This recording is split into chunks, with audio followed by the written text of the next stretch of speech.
និទានរឿងខ្មែរសូមជូនរឿងព្រាយក្នុងក្រឡ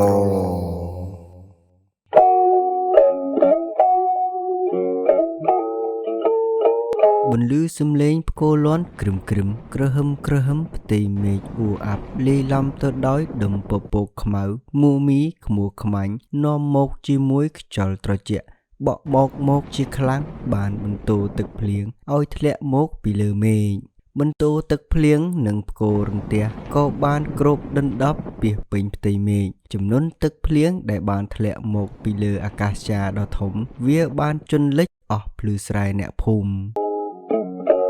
រីឯដំណក់ទឹកភ្លៀងដែលបានធ្លាក់មករសាយមិនដាច់ពីគ្នាបានធ្វើឲ្យកង្កែបហ៊ីងយំលាន់លឺពាសពេញភូមិនៅតាមវាលស្រែរបស់អ្នកភូមិដែលជាប់នៅតាមបណ្ដោយផ្លូវលំចេញពីក្នុងភូមិគេតែងតែឮសំឡេងកង្កែបហ៊ីងយំទ្រហឹងបណ្ដាក់គ្នាពាសពេញវាលស្រែនៅពីលើក្បាលនាយសាន់មានពាក់អំពូល7កែវជោតមួយនិងដៃរបស់គេមានកាន់ថង់ពណ៌ស្បង់លោកមួយដែលកំពុងដើរមករកពូឈឿនដែលកំពុងតែអង្គុយនៅលើគ្រែខាងមុខផ្ទះគាត់ពូឈឿនហើយឯងទៅណាមកណាសាន់មានពាក់7ពាក់អីផងហើយមានកាន់ថង់សំពីងសំពងផងហើយបិទមុខបិទមាត់មើលតែចោលទៅលួចមន់គេហើយមិនបានបិទមុខបិទមាត់ចឹងឯងប្រងទៅលួចមន់អ្នកណាគេទៀតសាន់មានណាពូខ្ញុំពាក់អញ្ចឹងដើម្បីការពារកុំឲ្យសើមុខរបស់ដែលខ្ញុំដួលម៉ូតូកាលពីព្រឹកមិញហ្នឹងណាពូបើឯងបិទមុខបិទមាត់ចិត្តឈឹងអញ្ចឹងអញស្មានតែចោលវ៉ាន់កន្ទោបមកពីណានេះសំណាងចេះមកតាន់ពេលក្បាលប្រឡុកយប់ស្រាងអញមិនតាន់ចូលដេកឯងតែមកយប់ជាងនឹងតិចទៀតដឹងស៊ីត្បូងចប់ឲ្យតែបិទមុខតម៉ាក់នេះនឹងឯងមានណាពូខ្ញុំមកបបួលពួកឯងទៅចាប់កង្កែបនឹងណាពូជឿនឯងទំនេរអត់ខ្ញុំចង់បបួលពូជឿនឯងទៅចាប់កង្កែបនៅខាងក្រៅភូមិណាពូខ្ញុំឮកង្កែបយំពេញតែស្រែហ្នឹងណាពូទៅពីអ្នកខ្ញុំមកបានជាគ្នាខ្ញុំមិនហ៊ានទៅម្នាក់ឯងទេពូខ្លាចខ្មោចនៅកណ្ដាលទីវាលស្រែសឹងងងឹតសូនឈឹងជាប់ផ្ទៃជើងមេឃមានតែភ្លើងកែវជោតរបស់ពូឈឿននិងនាយសាន់តែពីរនាក់ទេដែលកំពុងតែនាំគ្នាឆ្លោះចាប់កង្កែបនៅកណ្ដាលវាលស្រែពូឈឿននិងនាយសាន់ដើរបន្តឆ្លោះកង្កែបចេញពីស្រែមួយឈានដល់ស្រែមួយផ្សេងទៀតអ្នកទាំងពីរដើរឆ្លោះកង្កែបបានបន្តិចនីសាន់ក៏បានឈួលពិលរបស់គេទៅចំក្រឡមួយដែលគេយកមកដាក់ទុកចោលនៅក្នុងដុបកំពតព្រៃមួយគុំដែលដុះនៅក្បែរដើមអាកាសចាធំមួយហើយឯងទៅរើសក្រឡពីណាមកសាន់ខ្ញុំឆ្ងល់ណាពូជឿនថាអ្នកណាគេអីយកក្រឡចម្លែកអីគេនឹងទុកនៅក្នុងដុបកំពតខាងមុខនេះណាពូរបស់នឹងឯងយកពីណាយកទៅទុកកន្លែងគេវិញទៅយីពូក្រឡនេះមានរូបរាងចាស់ណាស់ហើយខ្ញុំសង្ស័យតែអត់មានម្ចាស់ទេហើយមើលទៅសភាពក្រឡនេះក៏មិនមែនធ្វើនៅសម័យយើងដែរណាពូខ្ញុំគិតថាវាជាវត្ថុបុរាណហើយហាសំណាងពិតជាមើលមិនឃើញមែនដូចពាក្យចាស់លោកពោលថារកអស់ប្រទះចង្ក្រានហ្គាសអញធ្វើមិនដឹងបើក្រឡបុរាណមែនប្រហែលគេយកទៅផ្ទះមុនឯងបាត់ទៅហើយគេមិនទុកឲ្យឯងរើសទេអញសង្ស័យតែក្រឡអាចផងមិនដឹងវាមិនដែរអាណាគេមកអាចដាក់ក្រឡមិនទេពូបើពូមិនជឿលើសំណាងទេខ្ញុំជឿលើសំណាងហើយពួកឯងចាំតែមើលទៅបើសិនជានៅក្នុងក្រឡនេះសុទ្ធតែមាសហើយនឹងប្រាក់វិញតើពូគិតយ៉ាងម៉េចដែរថាហើយពូឈឿននិងនាយសាន់ក៏បាននាំគ្នាត្រឡប់មកផ្ទះវិញពូឈឿននិងនាយសាន់កាលណាបានមកដល់ផ្ទះវិញហើយក៏ប្រញាប់ប្រញាល់រុះរាន់បិទទ្វារបិទបង្អួចផ្ទះក៏នាំគ្នាចូលទៅក្នុងផ្ទះស្ងាត់ពុំឲ្យបែកធ្លាយរឿងដែលអ្នកទាំងពីរបាននាំលៀបធំចូលផ្ទះក៏ប៉ុន្តែមិនអាចគេចផុតពីខ្សែភ្នែករបស់ពូវិនដែលជាអ្នកចិត្តខាងជាប់របងផ្ទះជាមួយពូឈឿននោះទេអ្នកទាំងពីរដាក់ទុកលៀបធំរួចហើយពូឈឿននិងនីសាន់ពុំហ៊ានបើកភ្លើងនោះទេក៏នាំគ្នាស្ទាបស្ងាត់ទាំងពីរនាក់ហើយនិយាយតិចឡើងថាពូឈឿនជាក់ពូឈឿនជាក់ខ្ញុំសង្ស័យតែនៅខាងក្នុងសុទ្ធតែមេហើយពូអញធ្វើមិនដឹងបើបិទភ្លើងងឹតឈឹងទាំងអស់គ្នាមើលអីមិនឃើញផងពួកឯងនិយាយតិចទៅ និយាយលឺពេកខ្លាចគេដឹងបើពួកឯងបើកភ្លើងប្រយ័ត្នគេដឹងបែកការយើងអស់ហើយពួកឯងស្ទាបដឹងអីខ្លះប្រាប់ខ្ញុំផងពូ ចំអាសានអញដូចស្ទាបប៉ះចំដុំដូចជើងអ្មិចទេហ่าមាសស្អីហើយណាដូចដុំទុនអ្មិចទេហ่าមាសគេរឹងមាសហើយដូចទុនអញច្រឡំទៅដឹងអាសានណាអញសង្ស័យអាចទេអំរូឡា យីពូឈឿនអប៉ះចំដុំនឹងប្រហែលជាដុំមាសគីឡូណាពូមើលចាំខ្ញុំសាក់ស្ទាបម្ដងមើលពូដូចខ្ញុំបានខ្សឹបពូពីដំបូងអញ្ចឹងឲ្យតែតិចខាងក្នុងដឹងតែមាសហើយ នាយសាន់ខំប្រឹងយកដៃមកស្ទាបផងយកមកហិតផងព្រោះចង់ឲ្យដឹងច្បាស់ថានៅក្នុងនេះមានអ្វីនាយនេះស្ទាបយូរទៅក៏លេចចេញសាយភាយក្លិនស្អុយរលួយដូចជាមានសត្វងាប់នាយសាន់មិនអស់ចិត្តក៏និយាយឡើងថា ចំពូខ្ញុំស្ទាបយូរទៅដូចប៉ះចំតែដៃយ៉ាងម៉េចទេពូហើយមានធំក្លិនស្អុយភាយទៀតផងពូ អញក៏ធំក្លិនស្អុយតិចដែរឡាតែរបស់វាទុកយូរដឹងតែមានធំក្លិនចឹងហើយអញស្ទាបយូរទៅដូចប៉ះតែជើងអ្មិចទេយីអាសានណាដូចអត់សូវស្រួលទេដឹងហើយហើយស្ទាបដូចអញអត់ស្រេចហើយដឹងយកលៀបធំមកផ្ទះឬក៏យកសុយធំមកផ្ទះទេអញយីអាលំបល់យោនេះស្ទាបប៉ះអីក៏វាមិនប្រាប់អញដែរស្ងាត់អុចឆឹងហ្មង ពូឈឿននិងនីសាន់គិតខំតែស្ទាបដើម្បីស្វែងរករបស់ដែលមានតម្លៃក៏ប៉ុន្តែអ្នកទាំងពីរស្ទាបមួយសន្ទុះធំទៅហើយពុំមានប៉ះរបស់អ្វីឡើយគឺប៉ះតែដៃហើយនឹងជើងដ៏រលេះរលួយរបស់ព្រាយដែលទើបនឹងចេញពីក្រឡមួយនោះនីសាន់ដោយស៊ូទ្រាំនឹងក្លិនស្អុយពុំបានហើយក៏ចង់ដឹងថារបស់ដែលខ្លួនបានស្ទាបប៉ះនោះ គឺជារបស់អ្វីឲ្យពិតប្រាកដនាយនេះក៏បានបើកបំភ្លឺកែវជោតដែលពាក់ជាប់នៅលើក្បាលរបស់គេរួចបានឆ្លោះទៅឃើញរូបរាងព្រាយមួយដែលមានរូបរាងរលេះរលួយសុទ្ធតែឈាមពាសពេញដងខ្លួន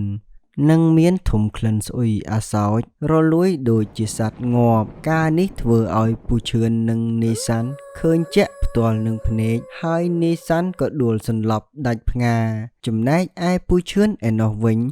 កាលណាបានឃើញនេសាន់ដួលដាច់ផ្ងាស្ងាត់មាត់ឈឹងហើយរូបគាត់ក៏ផិតភ័យញ័រដៃញ័រជើងរត់លោតចុះពីលើផ្ទះយ៉ាងលឿនក៏ផ្លាត់ស្ងៀតសន្លប់បាត់មាត់ទៅ មិនយូរប៉ុន្មានវេលាការពេលព្រឹកក៏ឈានមកដល់ម្ដងទៀតបន្លឺព្រះអាទិត្យក៏បានបញ្ចេញរស្មីពណ៌មាសរះគងព្រៃមកពីទិសខាងកើតពូឈឿននិងនីសាន់ដើរតម្រង់ទៅវត្តដើម្បីឲ្យលោកតាស្រោចទឹករំដោះគ្រោះឲ្យទាំងសក់ក្បាលសំពីងសំពងរៀងខ្លួនលុះអ្នកទាំងពីរដើរដល់ពាក់កណ្ដាលផ្លូវ ក៏ប្រទះជួបជាមួយពូវិនដែលជាអ្នកចិត្តខាងរបស់ពូឈឿនរួចក៏និទានឡើងថា ជុំលោកបងឈឿនលោកបងឯងមកពីណាមកពីណីលោកបងបានសក់ក្បាលសំពីងសំពងមើលតែខ្មោចលោហើយខ្ញុំសង្ស័យកាលពីយប់មិញលោកបងឯងពីអ្នកអាសានបានរបស់ល្អអីយកមកផ្ទះចែកគ្នាមិនដាច់ហើយមើលទៅមានរឿងអ្វីនិយាយគ្នាស្រួលបួលទៅកុំអាងដៃអាងជើងណាលោកបង ពូឈឿនហាក់ភាំងកាំងស្មារតីមួយរំពេចពេលដែលឮពូវិនសួរមកកាន់គាត់ហើយរួចគាត់ក៏គិតមួយរំពេចនៅក្នុងចិត្តគាត់ថា បើជ្រុលជាមានគេដឹងម្នាក់ហើយមិនយូរមិនឆាប់ទេច្បាស់ជាគេដឹងអស់មួយភូមិជាក់ជាមិនខានហើយអញថាអញជាអ្នកនាំព្រាយឲ្យចូលមកនៅក្នុងភូមិអញ្ចឹងហើយមានតែអញធ្វើរឿងមួយយ៉ាងហើយមើលទៅអត់មានអីទេវិនអើយណែបើជ្រុលជាវិនឯងបានដឹងហើយខ្ញុំក៏មិនលាក់បាំងអីដែរណែដោយសារកាលពីយប់មិញខ្ញុំនិងអាសាននេះបានទៅឆ្លោះកង្កែបនៅព្រៃខាងក្រោយភូមិនៅវិន ក៏រើសបានក្រឡមាសមួយតែមិនដឹងថាត្រូវចែកគ្នាដោយរបៀបណាក៏នាំគ្នាអង្គុយចែកគ្នាទាល់តែមេឃភ្លឺសំបីតែសក់ក្បាលក៏មិនបានសិតផងខ្ញុំគិតថាទោះចែកគ្នាយ៉ាងណាក៏ចែកមិនដាច់ដែរគិតនាំគ្នាទៅវត្តដើម្បីឲ្យលោកបងជួយចែកឲ្យណែវិនឯងកុំឲ្យប្រាប់អ្នកណាគេផ្សេងអសោះណាថាពួកខ្ញុំទាំងពីររើសបានក្រឡមាសកុំឲ្យផ្អើលដល់អ្នកភូមិជាច្រើន ថាហើយចំណែកឯពូវិនឯណោះវិញពេលដែលបានឮសម្ដីរបស់ពូឈឿននិយាយរួចហើយគាត់ក៏បានគិតនៅក្នុងចិត្តគាត់ដែរថា អាយ៉ាអញថាមាសមែនអញ្ចឹងតើបាននាំគ្នាចូលទៅផ្ទះលឿនណាស់អត់មានបើកភ្លើងសោះឮតែសំឡេងសើចហា ឱកាសបែបនេះហើយអញមិនអោយរួចផុតពីដៃអញទេហាហាហាសំណាងពិតជាមើលមិនឃើញមែនយ៉ាចឹងតើបានបិទភ្លើងចិត្តចឹងណែបើមិនយល់ទាស់អីទេខ្ញុំជួយចែកឲ្យលោកបងឯងក៏បានដែរបើថាបែងចែកមិនដាច់ណាមួយខ្ញុំក៏ជាអ្នកចិត្តខាងភូមិផងរបងជាប់គ្នាជាមួយលោកបងឯងយូរឆ្នាំមកហើយលោកបងជឿនឯងក៏ស្គាល់ខ្ញុំយូរឆ្នាំណាស់មកហើយដែរណែមនុស្សដូចខ្ញុំមិនចេះចង់បានរបស់គេទេសម្រាប់ចឹងចុះចាំពេលល្ងាចថ្ងៃលិចផុតបាត់ចាំវិនឯងមកផ្ទះខ្ញុំតែវិនឯងត្រូវមកតែម្នាក់ឯងបានហើយហាមដាច់ខាតនាំគ្នាមកជាមួយដែរដឹងនៅខ្ញុំសុំតែប៉ុណ្្នឹងទេនិយាយគ្នាត្រូវរៅស្រេចបាច់ហើយពួកអ្នកទាំង3ក៏បាននាំគ្នាបែកផ្លូវរៀងខ្លួនចេញពីទីនោះបាត់ទៅមិនយូរប៉ុន្មានវេលាការពេលល្ងាចក៏ឈានមកដល់ជាពេលវេលាព្រះសូរិយារេរះរៀបនឹងអស់ស្ដង់គុតទៅហើយសំលេងផ្គរលាន់បានបន្លឺឡើងពីទិសខាងកើតលាន់លឺខ្ទោខ្ទាតឈានដល់ទិសខាងលិចសំលេងផ្គរលាន់ក្រឹមក្រហឹមពាសពេញផ្ទៃមេឃមិនប៉ុន្មាននាទីដំណក់ទឹកភ្លៀងក៏បានធ្លាក់មកពីលើមេឃស្រាលស្រោចសពអស់ពេញដីលុះពូវិនបានមកដល់ផ្ទះពូឈឿនហើយក៏បានឃើញថាផ្ទះរបស់ពូឈឿនងងឹតសូនឈឹងឥតមានកន្លែងណាមួយដែលមានពន្លឺនោះទេ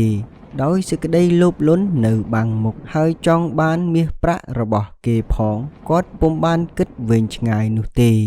ស្នូសំឡេងសម្រាប់ជើងដើររបស់ពូវិនបានដើរដល់ពាក់កណ្ដាលផ្ទះរបស់ពូឈឿនហើយរួចក៏មានសំឡេងមួយសួរមកកាន់គាត់ថាអូអ្នកវិនមកដល់ហើយអីហើយមកតែម្នាក់ឯងទេអីជើញចុះក្នុងមកអ្នកវិនអើយបាទលោកបងខ្ញុំមកតែម្នាក់ឯងទេហើយម៉េចបានផ្ទះរបងឯងងងឹតម្ល៉េះរបងខ្ញុំរកផ្លូវចូលសង់មិនឃើញផងពូឈឿនខ្ញុំដូចចង់ឈឺពោះចង់ទៅបន្ទប់ទឹកអាម៉េចទេពូណែពូខ្ញុំខ្លាចតែដូចកាលពីយប់មិញទេពូអើយហេហើយចង់ទៅណាអត់មានទៅណាឯនៅជាមួយអញនៅនេះហើយលោកបងបានប្រាប់អញរួចហើយអ្នកដែលយើងបានឃើញកាលពីយប់មិញគឺជាអ្នកយាមទ្រព្យសម្បត្តិឲ្យគេទេណែអ្នកវិនអើយរបស់ល្អគេបិទភ្លើងអញ្ចឹងហើយបើខ្ញុំហ៊ានបើកភ្លើងខ្លាចចោលវាដឹងណាអ្នកវិនថាហើយពូវិនក៏បានយកធូបមួយដៃនិងចេកមួយស្និតដាក់នៅលើចានរួចក៏ពុតធ្វើជាសូត្របាលីសុំម្ចាស់ទ្រព្យគេទាំងដែលគាត់មិនចេះបាលីមួយតួសោះផង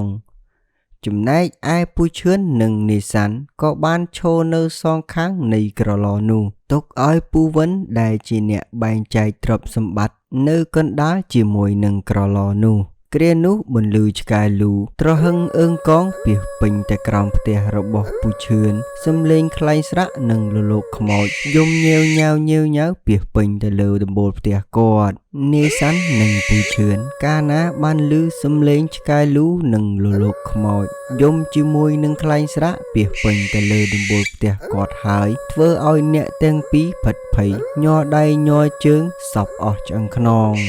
រំពេចនោះក៏ស្រាប់តែលេចចេញរូបរាងព្រាយដែលមានមុខមាត់អាក្រក់រលេះរលួយនិងសាយធំក្លិនភាយស្អុយអាសោចពាសពេញផ្ទះការនេះធ្វើឲ្យពូឈឿននិងនេសាន់ចាប់ផ្ដើមភ័យកាន់តែខ្លាំងទៅរហូតតតែលេចនោមដាក់ខោសើមជោគរៀងខ្លួនសំឡេងផ្គរលាន់ក្រឹមភ្នែកបន្ទោលព្រាកធ្វើឲ្យអ្នកទាំងពីរបានឃើញព្រាយនោះកាន់តែច្បាស់ផ្ទាល់នឹងភ្នែកតែម្ដងរំពេចនោះក៏មានភ្នែកបន្ទោលម្ដងទៀតព្រាយនោះក៏របូតក្បាលរបស់វាឲ្យធ្លាក់ជ្រុះមកខាងក្រោមធ្វើឲ្យអ្នកទាំងពីរស៊ូទ្រាំលេងបានក៏នាំគ្នារត់ចេញក៏ប៉ុន្តែដោយសារតែយប់ងងឹតសឹងមើលគ្នាមិនឃើញផងអ្នកទាំងពីររត់បុកគ្នាមួយទំហឹងរួចក៏ដួលបះជើងទាំងសងខាងហើយក៏ងើបរត់ចេញរៀងខ្លួនបាត់ទៅពូឈឿននិងនេសាន់រត់យកតែប្រាស់អាយុបន្សល់ទុកពូវិនឲ្យនៅជាមួយក្រឡព្រាយរីឯពូវិនឯណោះវិញកាលណាឮស្នូរសំឡេងដូចជាមនុស្សធ្លាក់ពីលើផ្ទះហើយ រូបគាត់ក៏បានបើកភ្នែកវិញគប់ជួនចំពេលដែលមានភ្នែកបន្ទល់ច្បាស់ល្អគាត់ក៏បានឃើញព្រាយមួយក្បាលនោះនៅចំពីមុខគាត់តែពីរនាក់ខ្សែភ្នែករបស់ព្រាយមួយក្បាលនោះបានសម្លក់មកកាន់ខ្សែភ្នែករបស់ពូវិនធ្វើឲ្យពូវិនបាត់បង់ស្មារតីរួចក៏លោតចុះពីលើផ្ទះបាក់កស្លាប់ទៅលងលុះផ្កាយព្រឹករេរះជះរស្មីមកគងព្រៃអ្នកភូមិនិងពូឈឿនហើយនាយសាន់ក៏បានទៅនិមន្តព្រះសង្ឃមកពីវត្តដើម្បីឲ្យលោកធ្វើកិច្ចពិធីបង្ក្រាបព្រាយនោះរួចហើយក៏យកក្រឡមួយនោះទៅបោះផ្លុងចោលនៅទីកន្លែងដើមចំណែកឯសាកសពរបស់ពូវិនវិញក៏ត្រូវបានប្រគល់ជូនទៅដល់ដៃគ្រួសាររបស់គាត់ឲ្យយកទៅធ្វើបុណ្យតាមប្រពៃណីសូមអរគុណដល់បងប្អូនទាំងអស់គ្នាដែលស្រឡាញ់និយមគាំទ្រ Channel និទានរឿងខ្មែរសូមបងប្អូនជួយចុច Subscribe និងដាក់សញ្ញាកណ្ដឹងកុំឲ្យខកខានវីដេអូថ្មីៗកុំភ្លេចចុច Like Comment និង Share វីដេអូម្នាក់មួយដើម្បីឲ្យទៅដល់បងប្អូនជាទីស្រឡាញ់របស់អ្នកបានទស្សនាបន្តទៀតសូមអរគុណនិងសូមជម្រាបលា